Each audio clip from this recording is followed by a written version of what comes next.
Hello my beautiful people, welcome back to my channel. I am Puja, my YouTube channel Puja Banik. তো খুব সহজেই মা কিভাবে কাঁঠালের বীজ দিয়ে কচুরলতি রান্না করে আজকে সেটাই তোমাদের দেখাবো। তো চলো ভিডিওটা শেষ পর্যন্ত দেখতে থাকো।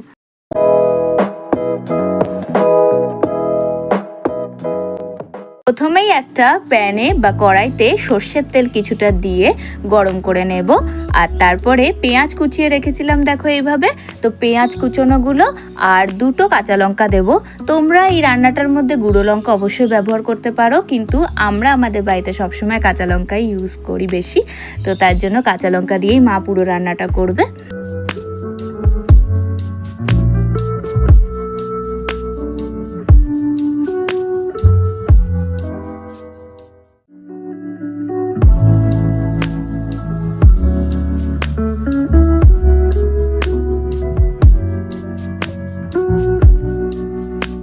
তো পেঁয়াজটা হালকা বাদামি করে ভেজে নেব। আর দেখো পাশাপাশি কাঁঠালের বীজগুলো মা এভাবে কুচিয়ে ধুয়ে রেখেছে, আর লতিটাও ভালো করে ধুয়ে রেখেছে কেটে।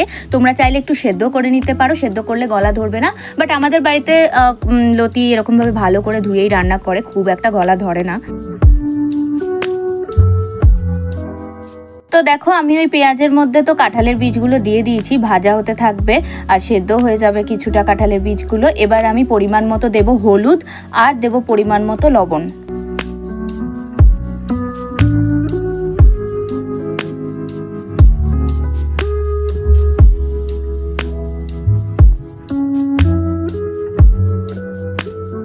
পেঁয়াজটা দেখো আমাদের হালকা বাদামি কালার হয়ে এসছে। এবার মা যে ওই কচুর লতিগুলো ধুয়ে রেখেছিল ভালো করে, সেগুলো এবার দিয়ে দেবে। আর তোমাদের যেটা আগেই বললাম, তোমরা চাইলে কচুরলতি অফকোর্স সিদ্ধ করে নিতেই পারো জলে। আমরা তো সেটা করি না, তো আমরা ভালো করে জলেই ধুয়ে নিই।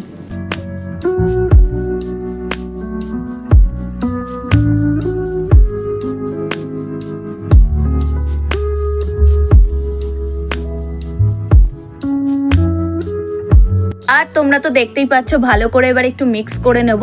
আর এই রান্নাটার মধ্যে না বেশি কোনো তামঝাম কিচ্ছু নেই, শুধু দেখতেই পেলে নুন হলুদ দিয়েই শুধু করা যায় রান্নাটা। আর দেখতেই পাচ্ছ হালকা একটু ভাজা ভাজা হয়ে আসলে এরপর এটার মধ্যে জল দিয়ে দেবো।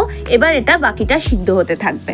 আমাদের বাড়িতে কচুরলতি এভাবেই রান্না করা হয়। তোমরা যদি করো আমার মতন করে রান্না, তোমরা অবশ্যই আমাকে কমেন্টে জানিও।